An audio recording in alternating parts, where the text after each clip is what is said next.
1 जून 2008 IPLचा पहिला विजेता मिळाला होता. हा किताब राजस्थान रॉयल्सने जिंकला होता. राजस्थान रॉयल्ससमोर पहिला T20 वर्ल्ड कप जिंकणाऱ्या धोनीचं आव्हान होतं. चेन्नई आणि राजस्थान यांच्यात IPLची पहिली फायनल झाली होती. राजस्थानचं नेतृत्व शेन वॉर्न यांच्याकडे होतं. राजस्थान संघाला पहिल्या हंगामात अंडरडॉग म्हटले जात होतं.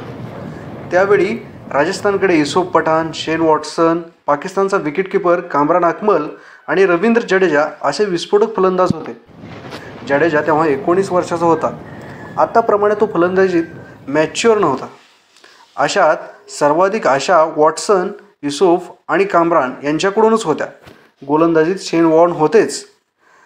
मोक्याच्या सामन्यात शेन वॉर्नने नाणेफेक जिंकून प्रथम गोलंदाजी करण्याचा निर्णय घेतला. चेन्नईकडून पार्थिव पटेल आणि विद्युत शिवरामकृष्णन यांनी सलामीची भूमिका पार पाडली.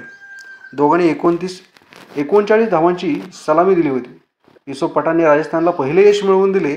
त्यानंतर चेन्नईच्या 64 धावा झाल्यानंतर युसूफ पठाणनेच पार्थिव पटेलचा अडथळा दूर केला. युसूफ पठाणने अचूक टप्प्यावर गोलंदाजी करत चेन्नईच्या फलंदाजांना बांधून ठेवले. चेन्नईच्या 95 धावा झाल्यानंतर युसूफ पठाणने आणखी एक विकेट घेत चेन्नईला तिसरा धक्का दिला. LB मॉर्केलचा अडथळा युसूफ पठाणने दूर केला. एका बाजूला विकेट पडत असताना मिस्टर IPL म्हणून ओळखल्या जाणाऱ्या रैना धावांचा पाऊस पडत होता. सुरेश रैनाचा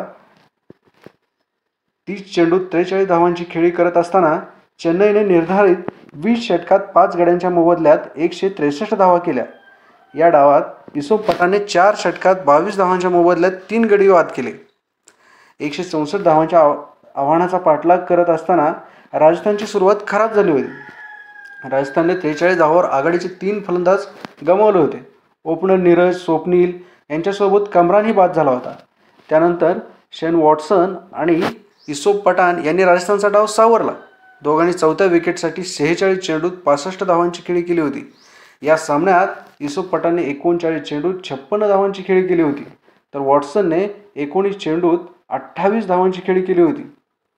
अखेरच्या षटकापर्यंत चाललेला हा सामना राजस्थानने अखेरच्या षटकात विजयासाठी 8 धावांची गरज असताना त्यावेळी कर्णधार शेन वॉर्न आणि वेगवान गोलंदाज सोहिल तन्वीर यांच्या मदतीने पूर्ण करत होते. चेन्नईकडून एल बालाजी अखेरचे षटक टाकत होते. या षटकात एकही चौकार आणि एकही षटकार गेला नाही.